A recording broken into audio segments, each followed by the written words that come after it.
ताकि आने वाले जितने भी सेशन हैं उन सबको आप सबसे पहले देख पाएँ। और इसके लिए सब्सक्राइब बटन पर क्लिक करके ऑल नोटिफिकेशन जरूर कर लीजिए।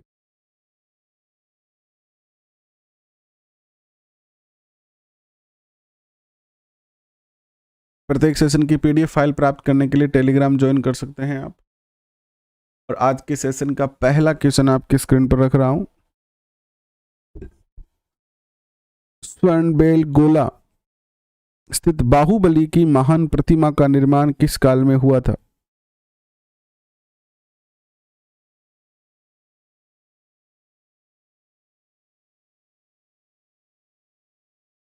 रीट 2016 में ये क्वेश्चन पूछा गया था। और आप सब जानते हैं कि इसका निर्माण जो है वो गंग नाम के शासक के शासनकाल में होता है।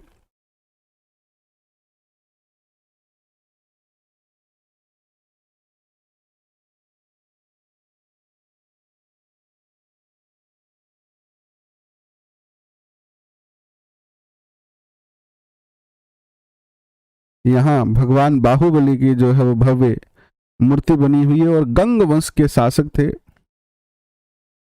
चामुंड राय। गंग है ना, कौन से बाहुबली की महान प्रति का निर्माण किस काल में हुआ? गंग वंश के काल में हुआ। तो ये जो गंग वंश है, गंग वंश के शासक, गंग वंश के शासक रचमल, रचमल के प्रधानमंत्री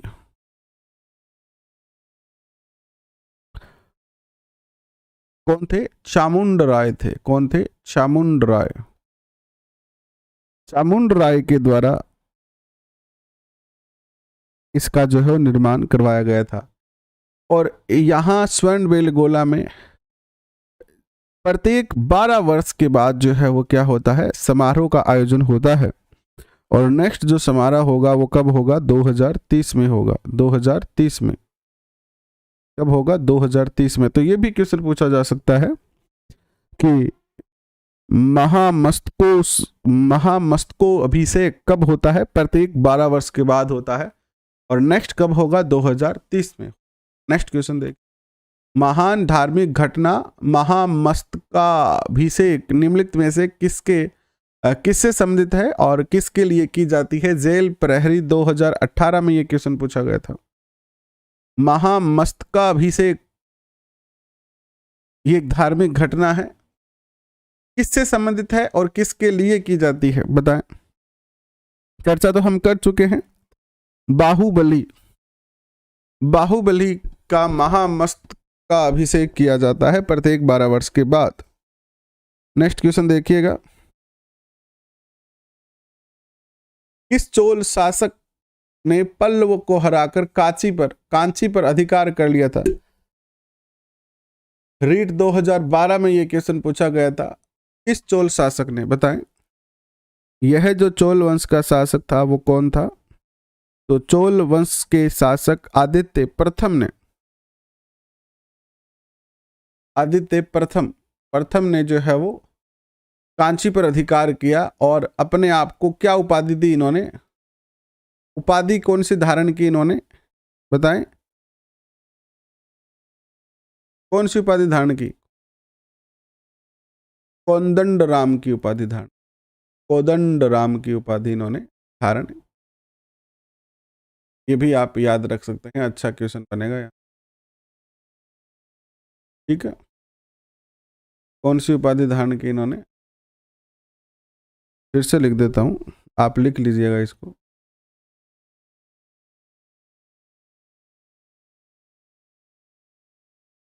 कोदंडराम की।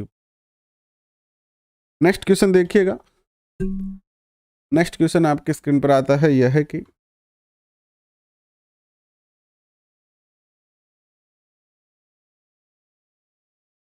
दक्षिण भारत के किस राजवंश ने राज्य को राष्ट्र, कोटम तथा ग्राम में विभाजित किया? दक्षिण भारत के किस राजवंश ने राज्य को राष्ट्र, कोटम तथा ग्राम में विभाजित किया? तो पल्लव, पल्लव राजवंश ने। नेक्स्ट क्वेश्चन, किस राजवंश के समय कन्हेरी विश्वविद्यालय प्रसिद्ध था? कन्हेरी विश्वविद्यालय, रीट 2012 में ये क्वेश्चन पूछा गया था। अच्छा क्वेश्चन है, ये पूछा जा सकता है। किस राजवंश के समय कन्हेरी विश्वविद्यालय प्रसिद्ध हुआ? तो ये जो था वो आपका था कौन सा?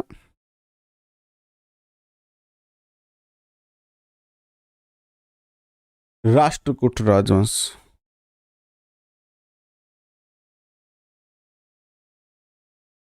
नेक्स्ट क्वेश्चन देखिए, महाबलीपुरम के प्रसिद्ध मंदिर किस शासक शासन के अंतर्गत आते हैं? किस शासक के शासन काल के अंतर्गत आते हैं? किस शासक के शासन काल के अंतर्गत आते हैं, बताइए।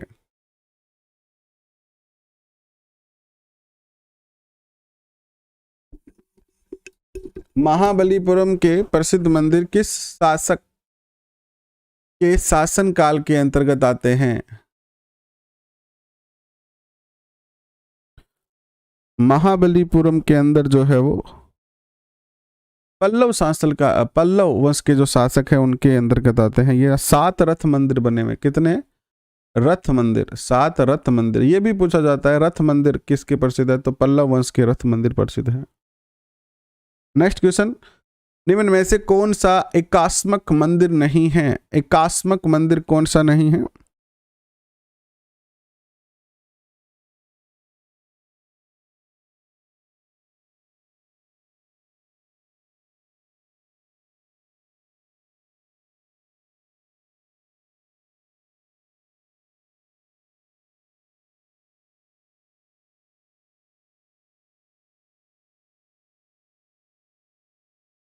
महाबलीपुरम का तट मंदिर।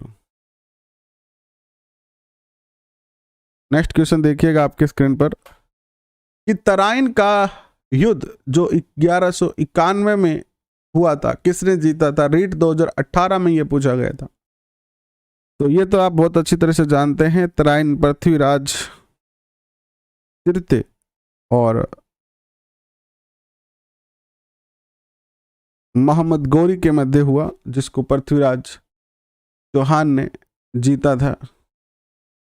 नेक्स्ट क्वेश्चन आता है, कन्नौज पर लंबे समय तक त्रिपक्षीय संघर्ष किन 3 राजाओं राजवंशों के बीच चला? सीटेट 2015 और सीटेट 2012 में ये क्वेश्चन पूछा गया है। कौन कौन से वो 3 राजवंश थे? उसमें से एक राजस्थान से संबंधित भी था, कौन सा था आप बता सकते हैं आसानी से?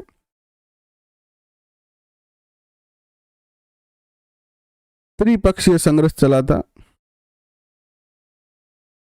पाल, राष्ट्रकूट और गुर्जर प्रतिहार।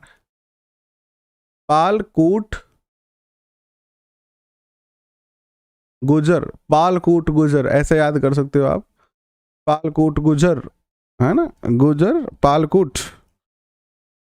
त्रिपक्षीय संघर्ष जो लगभग 100 वर्ष तक चला, उसमें अंत तो गत्वा यानी अंत में लास्ट में किसे सफलता मिली? तो हमारे राजस्थान के जो गुर्जर प्रतिहार वंश के शासक थे उनको इसमें जो है क्या मिलती है? सफलता मिलती है, प्रतिहारों को।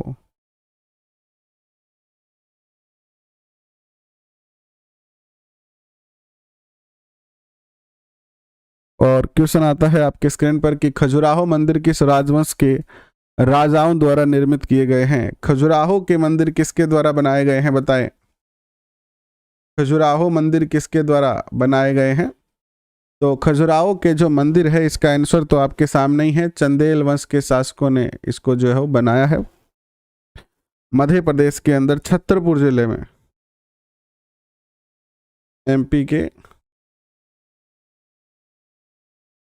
छतरपुर जिले में। नेक्स्ट क्वेश्चन देखिएगा, आपकी स्क्रीन पर आता है, यह है कि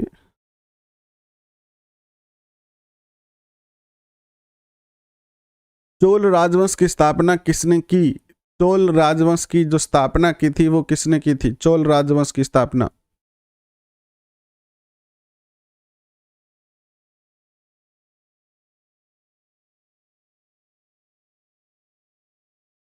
चोल राजवंश की स्थापना किसने की थी? ये भी बहुत सुंदर क्वेश्चन है। संरक्षण अधिकारी कोई पेपर हुआ था आरएस के अंदर ही, और आरएस का भी पेपर हुआ था 2016 और 2019 में पूछा गया था। विजयपाल, चोल वंश के संस्थापक जो है वो कौन है? विजयपाल है। 9वीं शताब्दी में इन्होंने इसकी स्थापना की थी। कौन सी शताब्दी में की थी? 9वीं शताब्दी में। नेक्स्ट क्वेश्चन आता है कि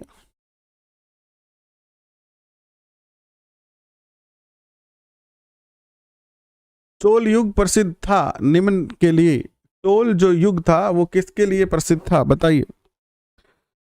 चोलों का जो शासन था वो किसके लिए प्रसिद्ध था? चोल युग जो था वो ग्रामीण सभाओं के लिए प्रसिद्ध था। ग्राम सभा या ग्रामीण सभा के लिए क्या था? ये प्रसिद्ध था। ग्रामीण स्वायत्तता किसके शासनकाल की विशिष्टता थी? ग्रामीण स्वायत्तता, दिल्ली पुलिस कांस्टेबल एग्जाम 2012 में यह क्वेश्चन पूछा गया था। ग्रामीण स्वायत्तता यानी गांवों की स्वतंत्रता, ये जो थी वो चोल वंश के शासनकाल की क्या थी? विशिष्टता थी, विशेषता थी। नेक्स्ट क्वेश्चन देखिएगा कि प्राचीन भारत का वह राज्य जो नौसेना यानी जल सेना के लिए क्या था? प्रसिद्ध था। जल सेना के लिए प्रसिद्ध था, कौन सा था? तो जल सेना के लिए जो प्रसिद्ध था वो चोल वंश था। चोल वंश के पास अपनी जल सेना थी, और इन्होंने जो है वो जो वर्तमान में श्रीलंका है, जिसे पहले सिंहल द्वीप कहा जाता था, मालदीव आदि पर जो है वो विजय अभियान इस जल सेना के सहयोग से जो है किए थे। नेक्स्ट क्वेश्चन देखिएगा। क्वेश्चन आता है आपकी स्क्रीन पर, यह है कि चोल शासकों के समय बनी हुई प्रतिमाओं में सबसे अधिक विख्यात कौन सी है? सबसे ज्यादा विख्यात प्रसिद्ध जो प्रतिमा है वो कौन सी है? चोल वंश से संबंधित है। नटराज शिव की कांसे की बनी हुई प्रतिमा जो है सबसे ज्यादा पॉपुलर है इस समय की। एलोरा की प्रसिद्ध शिव मंदिर का निर्माण राष्ट्रकूट नरेश था। कौन था? राष्ट्रकूट शासक कौन सा था जिसने एलोरा के अंदर प्रसिद्ध शिव मंदिर का निर्माण करवाया था? आरएस एग्जाम में पूछा गया था, और इसका उत्तर भी आपके सामने ही दे रखा है, करशन प्रथम। कौन थे ये? करशन प्रथम थे।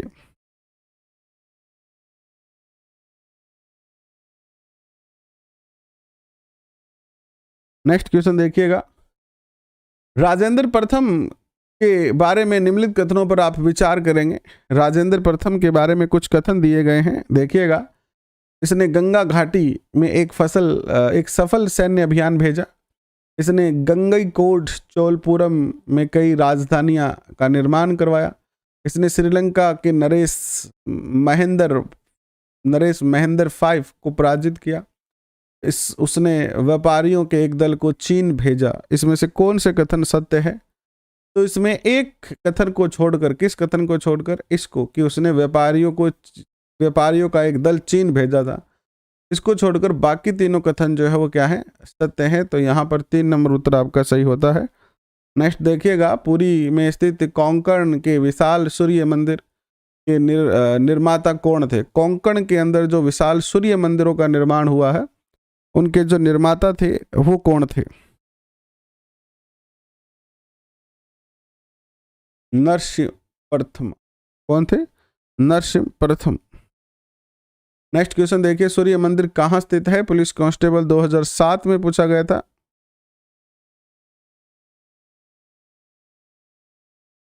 सूर्य मंदिर जो स्थित है वो स्थित है कहाँ पर? कोंकण में। अभी हमने ऊपर क्वेश्चन किया ही है, कोंकण। कोंकण में क्या है? सूर्य मंदिर। पूरी उड़ीसा, कोंकण में स्थित सूर्य मंदिर। नेक्स्ट देखिएगा कि गोपुरम किस मंदिर स्थापत्य शैली की विशेषता है?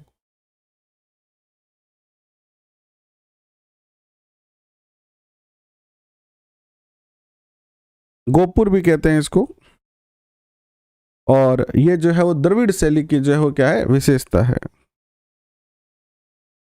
दक्षिण भारत के अंदर।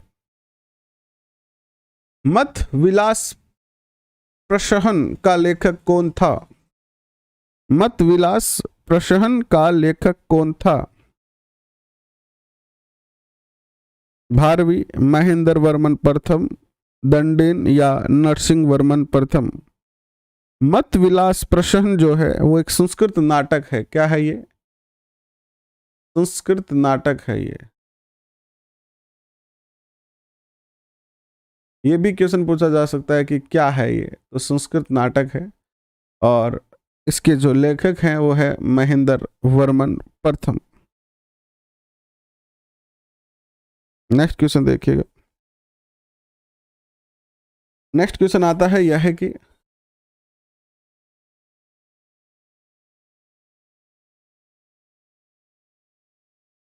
पद्मगुप्त द्वारा रचित ग्रंथ का नाम क्या है?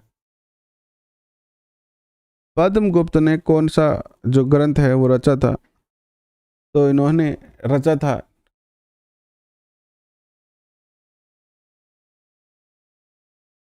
नवसाहस का चरित्र। और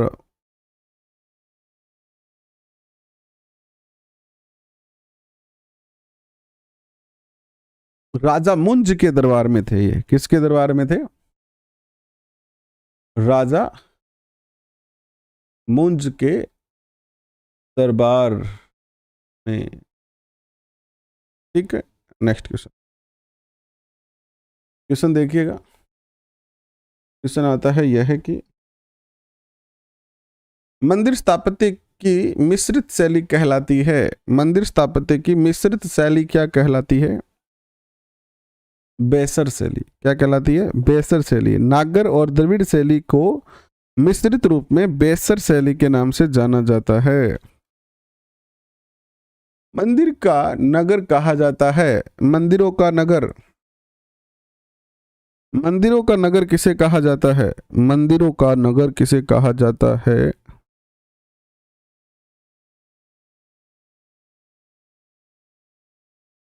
एलोह।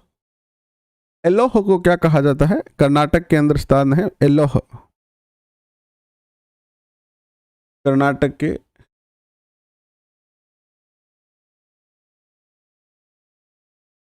बांगलकोट जिले में।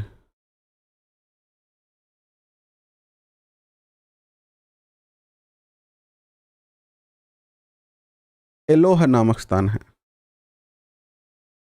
विख्यात लिंगराज मंदिर कहां पर स्थित है? लिंगराज।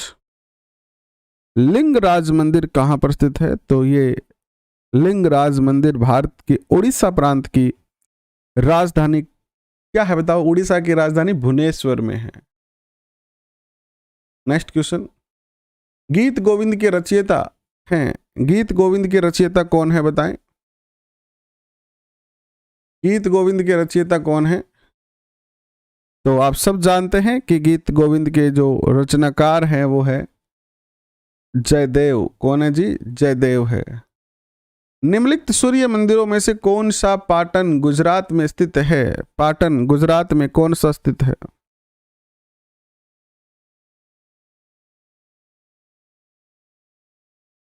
मोढेरा। मोढेरा। मोढेरा सूर्य मंदिर।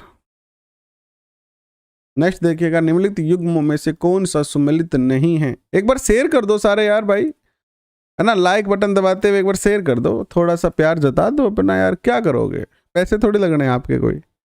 एक बार शेयर लाइक बटन दबाने का कोई पैसा नहीं लगना है, बता कर दो थोड़ा सा।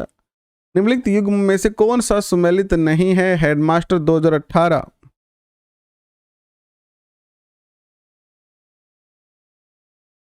बताएं।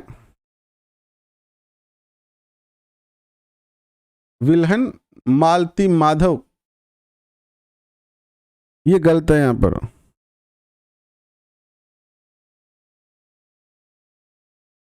इनकी जो रचना मालती माधव जी थी वो नहीं थी। मालती माधव के स्थान पर इनकी कौन सी रचना थी?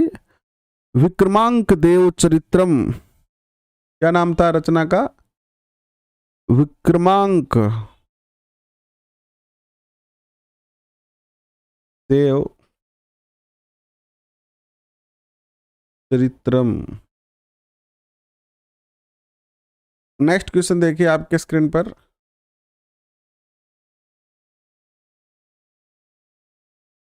निम्नलिखित में से कौन सा संस्कृत रचना गुप्त काल में नहीं रची गई? कौन सी है जो गुप्त रचना जो गुप्त काल है, सॉरी, संस्कृत रचना जो गुप्त काल में नहीं रची गई थी?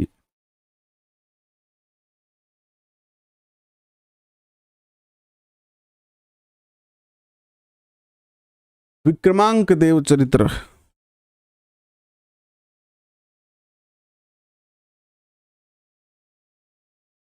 नेक्स्ट देखिए।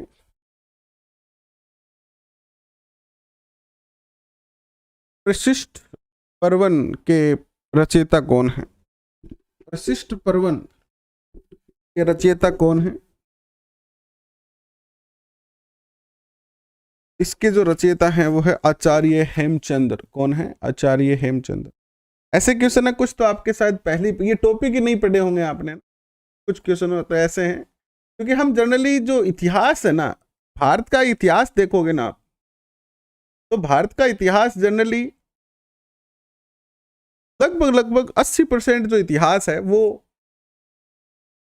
राजस्थान, गुजरात, एमपी, यूपी, दिल्ली, बिहार, इन्हीं राज्यों में क्या है सीमित है। इन्हीं राज्यों तक क्या है सीमित है। दक्षिण भारत के राज्यों का इतना बड़ा योगदान नहीं। आप देखोगे कि दक्षिण भारत के राज्य 1857 की क्रांति की कोई भी घटना जनरली दक्षिण भारत में घटित नहीं हुई, यानी बहुत कम। अगर हम अपने मध्य भारत और उत्तर दक्षिण पूर्व भारत की बात करें, उसकी तुलना में दक्षिण भारत के जो 1857 की क्रांति है वो बहुत कम प्रभावित हुई। आप देख लीजिए, वर्तमान की चर्चा कर लेते हैं, पुराने को छोड़ दीजिए। आपने किसान आंदोलन सुना कि दक्षिण भारत में कोई कर्नाटक में, कोई केरल में, कहीं बेंगलोर में, यहाँ पर कोई किसान आंदोलन हो रहा है? नहीं सुना आपने। आपने ये सुना अग्निवीर का कहीं विरोध हो रहा है दक्षिण भारत में, सीसीए का विरोध हो रहा है, आंदोलन हो रहा है दक्षिण भारत में।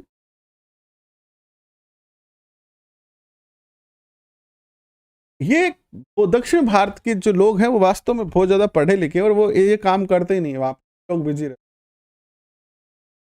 और आपको कहीं पर भी उनका ज्यादा योगदान इतिहास में नहीं देखने को मिलेगा। नेक्स्ट देखिए। मालती माधव के लेखक जो थे वो कौन थे? मालती माधव के जो लेखक थे वो कौन थे?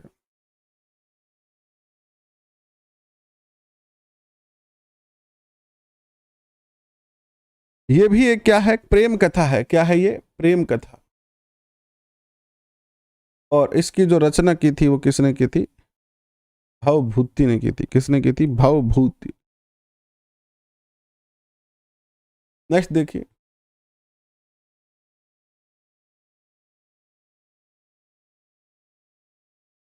मंदिर स्थापत्य के बारे में निम्नलिखित में से कौन सा कथन सत्य है? मंदिर स्थापत्य के बारे में कौन सा कथन जो है वो सत्य है? स्वतंत्र भारत में मंदिरों का उद्भव गुप्त काल में हुआ। लाडखा, जो कि एक प्रारंभिक मंदिर है, बादामी के चालुक्यों से संबंधित है। खजुराहो के मंदिरों में मंदिर के स्तंभ खंड आंतरिक और बाह्य रूप से जुड़े हुए हैं।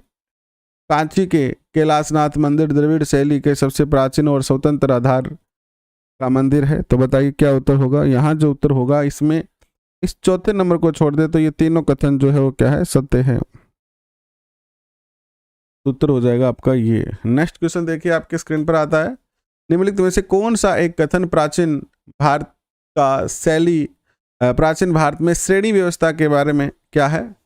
असत्य है। श्रेणी व्यवस्था के बारे में असत्य कथन कौन सा है?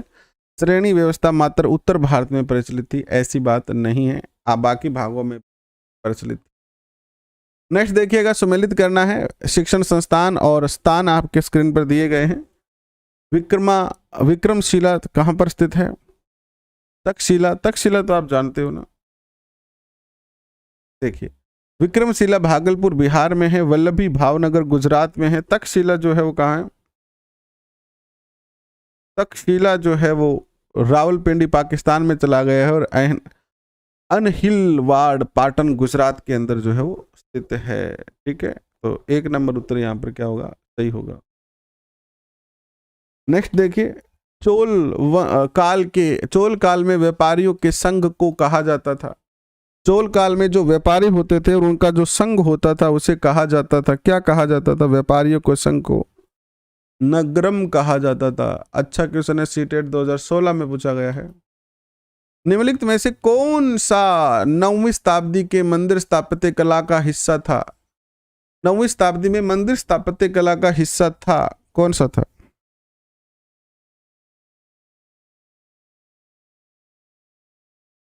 सजावटी द्वार, यानी मंदिर के जो द्वार होते थे ना, प्रवेश द्वार, वो बहुत ही क्या होते थे, भव्य और सुंदर होते थे। नेक्स्ट क्वेश्चन, दंती दुर्ग जिसने हिरण्यगर्भ नामक एक अनुष्ठान किया वह था, कौन था ये दंती दुर्ग?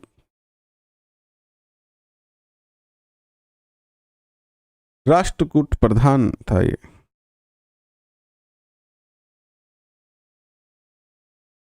राष्ट्रकूट वंश के दंती दुर्ग जो थे वो संस्थापक भी थे। चोल साम्राज्य के में सभा का सदस्य बनने के लिए निम्नलिखित में से कौन सी शर्त नहीं थी? अगर आप चोल सभा के सदस्य बनना चाहते हैं तो कौन सा इसमें कंडीशन नहीं था? कि आपकी आयु 25 से 70 वर्ष के बीच होनी चाहिए, ये कंडीशन जो थी इसमें नहीं थी। नेक्स्ट क्वेश्चन देखिएगा,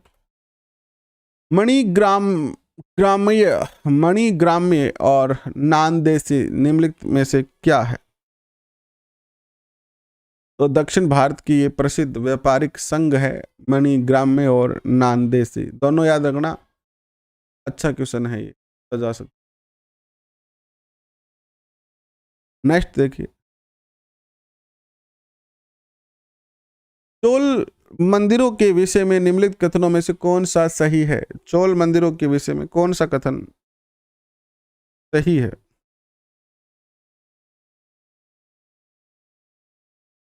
जो चोल मंदिर थे वो आर्थिक, सामाजिक और सांस्कृतिक केंद्र थे, ये बात यहाँ पर क्या है, सत्य है। आइए अब कुछ नेक्स्ट क्वेश्चन करते हैं जो कि इससे संबंधित है।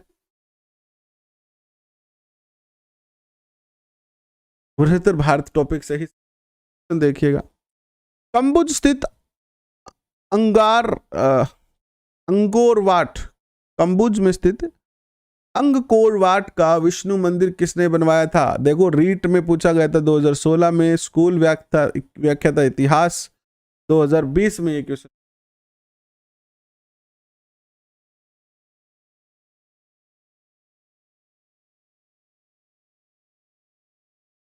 क्या उत्तर होगा? तो कंबुज स्थित जो अंगकोरवाट का जो विष्णु मंदिर है, यह है सूर्यवर्मा द्वितीय के द्वारा जो है वो बनवाया गया था। वर्तमान में ये कंबोडिया में स्थित है। कहां पर है ये? कंबोज यानी कंबोडिया में। पैंगन वंश का आनंद मंदिर कहां स्थित है? पैंगन वंश का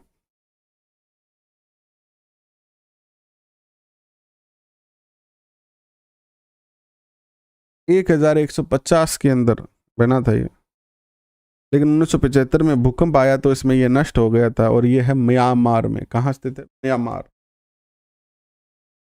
शैलेंद्र वंश के किस राजा को श्रेय प्राप्त है कि उसके शासन उसने कालसन मंदिर का निर्माण करवाया था? शैलेंद्र वंश के कौन से शासक है जिसने कालसन मंदिर का निर्माण करवाया था?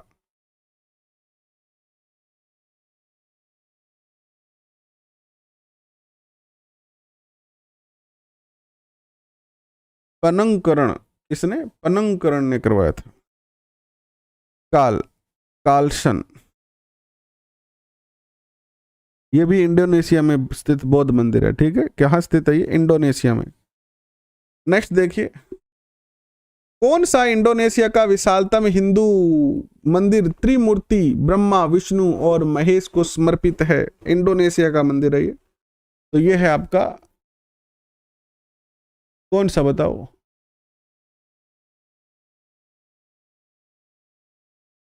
प्रबनन मंदिर। कौन सा है? प्रबनन मंदिर है ये। नेक्स्ट क्वेश्चन देखिएगा। विष्णु के भक्त कहलाते हैं। सूफी और भक्ति आंदोलन के क्वेश्चन आ गए हैं आपके। भक्ति और सूफी आंदोलन के कुछ क्वेश्चन आपके स्क्रीन पर रख रहा हूं कि विष्णु के भक्त कहलाते हैं। रीट L2 2018 में पूछा गया था। विष्णु के भक्त कहलाते हैं आलवार संत, है ना। विष्णु वैष्णव कहलाते हैं। शगुन भक्ति के प्रचारक संत जो थे वो कौन से थे? सगुन और निर्गुण दो प्रकार की भक्ति धारा है। सगुन वो होते हैं जो भगवान का आकार रंग रूप मानते हैं। निम्नलिखित में से कौन सा संप्रदाय निर्गुणोपासक नहीं था? यानी कौन सा था जो निर्गुण वश से संबंधित नहीं था? तो ये जो था वो कौन सा था?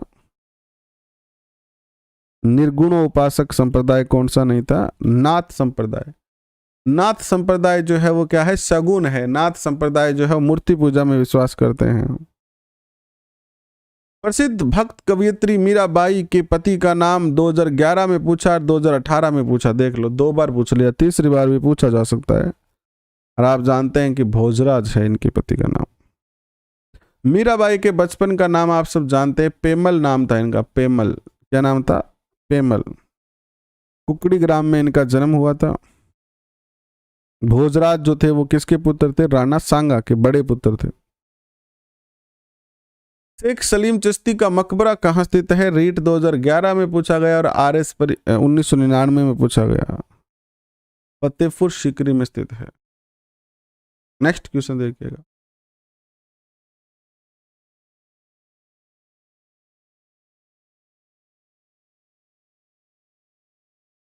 सूची 1 सूची 2 को सुमेलित करना है आपको। मीराबाई हिंदू थी, सीधा सीधा ही हो गया ना कनेक्ट।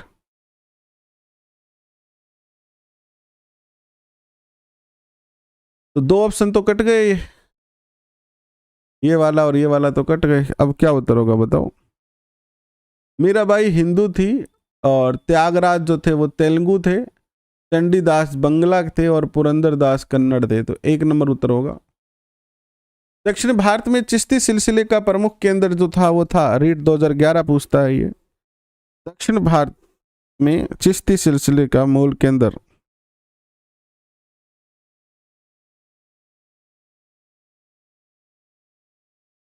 गुलबर्गा। निम्नलिखित में से किस सूफी संत ने अपने जीवन काल में 7 सुल्तानों का शासनकाल देखा? ग्रेड 2, ग्रेड 1 दोनों में पूछा गया क्वेश्चन है ये। 7 शासकों का शासनकाल देखने वाले थे निजामुद्दीन औलिया। कौन थे? औलिया। निम्नलिखित में से किस सुल्तान ने निजामुद्दीन औलिया से भेंट करने से इनकार कर दिया था? यानी निम्नलिखित में से किस सुल्तान ने संदेश भेजा कि निजामुद्दीन जी आओ आप दरबार में? निजामुद्दीन जी ने मना कर दिया कि भैया हम नहीं आते हैं, आपको अगर आवश्यकता है तो आप आ जाओ। मुबारक शाह खिलजी। निम्नलिखित में से कौन उत्तरी भारत में भक्ति आंदोलन का प्रवर्तक था? Grade 2 2014, UP TET 2015। भक्ति आंदोलन का प्रवर्तक कौन था? तो रामानंद जी है अपने उत्तर भारत में। तो रामानंद जी, राजस्थान के अधिकतर जो संत है वो रामानंद के ही शिष्य हैं। निम्नलिखित में से कौन सा भक्ति संत कृष्ण का उपासक नहीं था? भगवान कृष्ण के उपासक नहीं थे।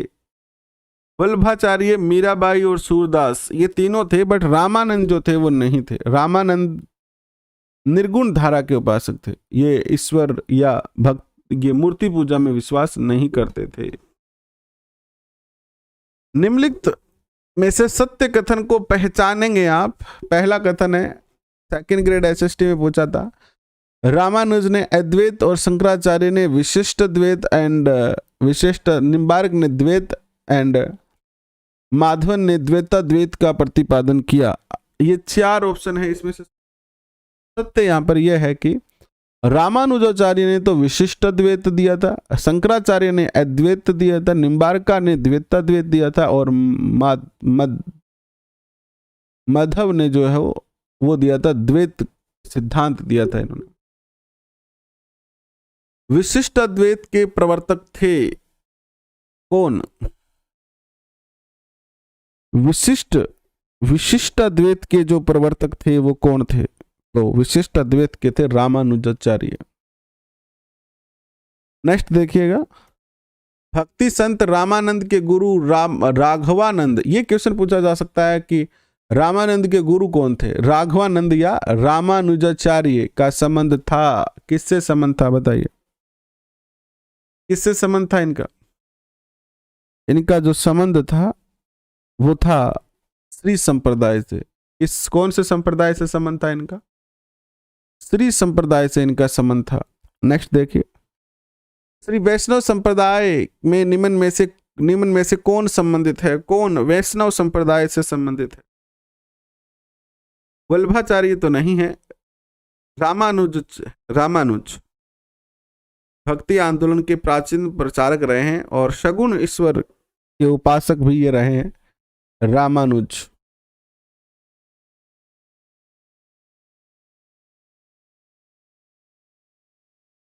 शंकराचार्य निम्न में से किस मत के प्रवर्तक थे? शंकराचार्य जो थे वो किस मत के प्रवर्तक थे?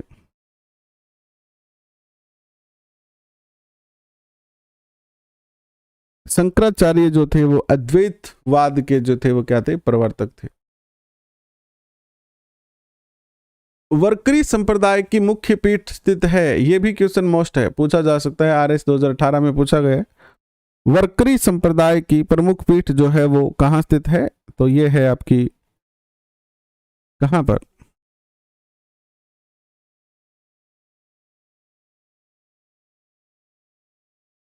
नदिया में। कहाँ पर स्थित है? नदिया।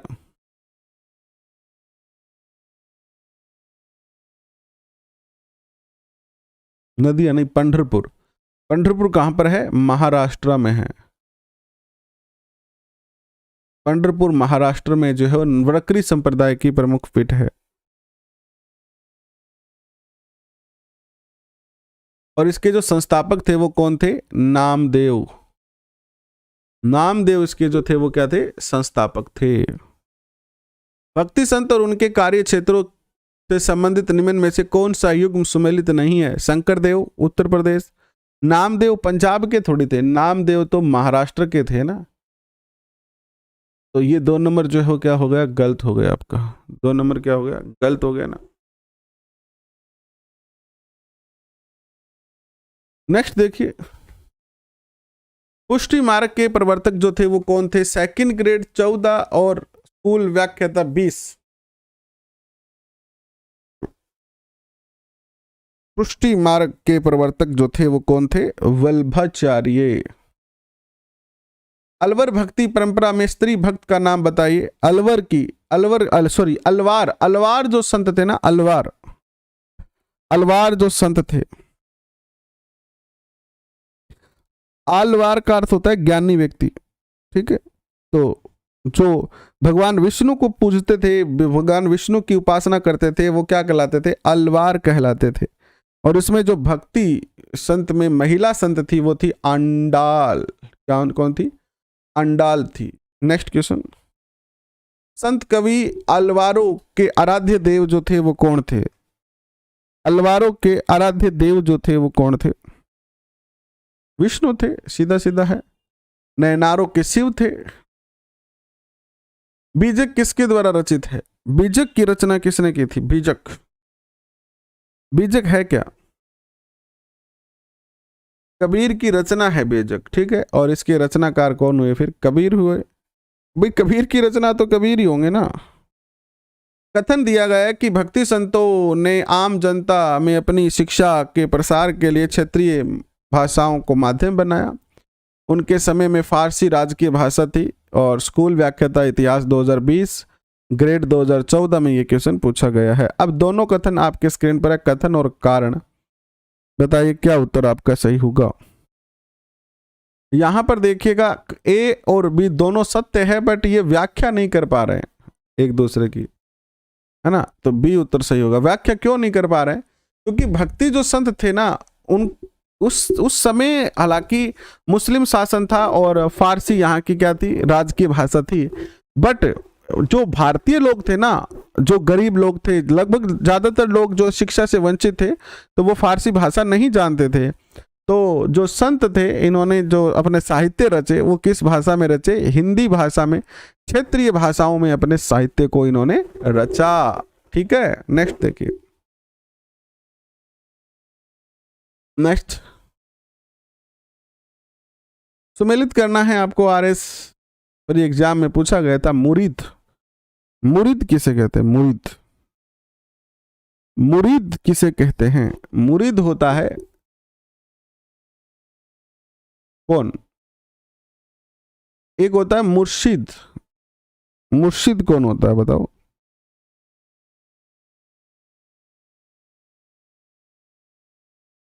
मुरीद तो होता है सूफी संत, और मुर्शिद जो होता है वो होता है विठोबा को समर्पित भक्ति काव्य, मुर्शिद कहलाता है। ठीक है,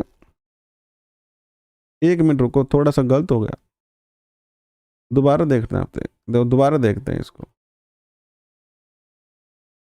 मुरीद कौन होता है? तो मुरीद जो होता है वो तो होता है सूफी,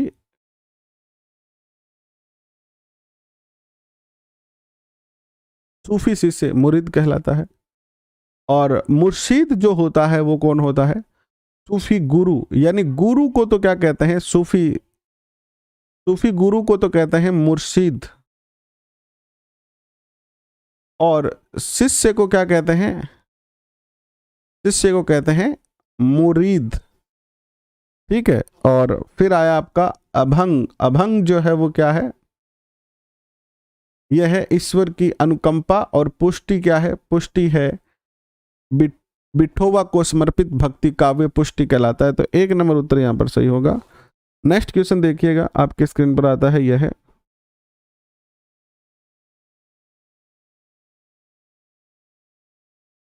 एक मिनट रुकना, एक मिनट रुकना, तो दो नंबर ऑप्शन सही होगा इसमें, सॉरी।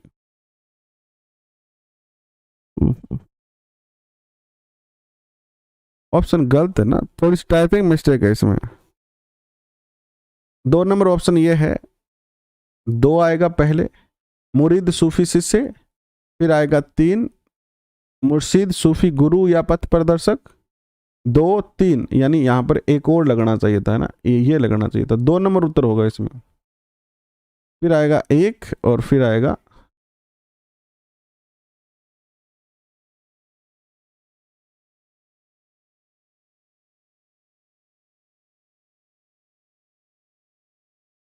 चार। नेक्स्ट क्वेश्चन देखिए, तो इसमें दो नंबर उत्तर होगा आपका। ठीक है, नेक्स्ट क्वेश्चन,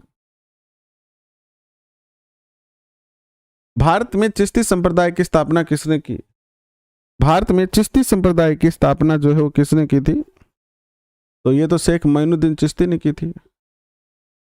इस सूफी संत को गरीब नवाज कहा जाता है, गरीब नवाज। शेख मोइनुद्दीन चिश्ती को। हजरत निजामुद्दीन औलिया की दरगाह कहाँ स्थित है? हजरत निजामुद्दीन औलिया की दरगाह नई दिल्ली में स्थित है। और निम्न में से कौन चिश्ती सिलसिले से संबंधित नहीं है? कौन है जो चिश्ती सिलसिले से संबंधित नहीं है? चिश्ती सिलसिले से संबंधित नहीं है तो शेख अब्दुल जिलानी नहीं है, बाकी तीनों चिश्ती सिलसिले से संबंधित है। नेक्स्ट क्वेश्चन देखिएगा, सम्मिलित करना है आपको, नक्शबंदी सिलसिला ख्वाजा बाकी बिलाल, शतावरी सिलसिला शाह अब्दुल्ला, कादरी सिलसिला शाह नयामतुल्ला, और फिरदौसी सिलसिला शेख बदहीन समरकंदी। तो एक नंबर ऑप्शन सही होगा। नेक्स्ट देखिएगा, सम्मिलित करना है शेख निजामुद्दीन औलिया, ये तो चिश्ती थे। बहाउद्दीन जकारिया, ये सुरावर्दी थे। मियां मीर जो थे वो कादिरी थे। और अहमद सरहिंदी नक्शबंदी थे। तो यहां पर उत्तर क्या आ जाएगा आपका 4 नंबर। नेक्स्ट क्वेश्चन, निम्नलिखित में से किस सुल्तान ने सूफी संत बाबा फरीद के साथ अपनी पुत्री का विवाह कर दिया था? सूफी संत के साथ अपनी बेटी का विवाह किसने कर दिया था? बलबन। सूफी अनुयायियों को क्या कहा जाता है? सूफी अनुयायियों को कहा जाता है मुरीद कहा जाता है। और गुरु को क्या कहा जाता है? मुर्शीद कहा जाता है।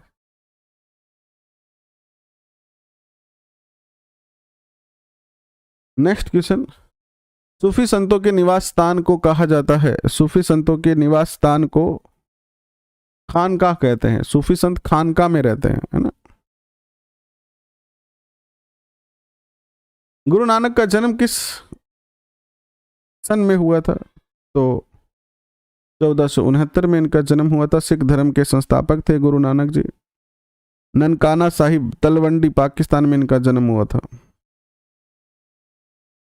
गुरु गोविंद सिंह की महानता निहित है इसमें कि इन्होंने सिखों की सैनिक व्यवस्था का गठन किया था। और लास्ट क्वेश्चन आज का ये रहा आपके स्क्रीन पर, सतनाम पंथ के संस्थापक कौन थे? तो ये थे आपके गुरु घासीदास। ये हो गए आज के 2 टॉपिक कंप्लीट। बताइए ये सेशन आपको कैसा लगा?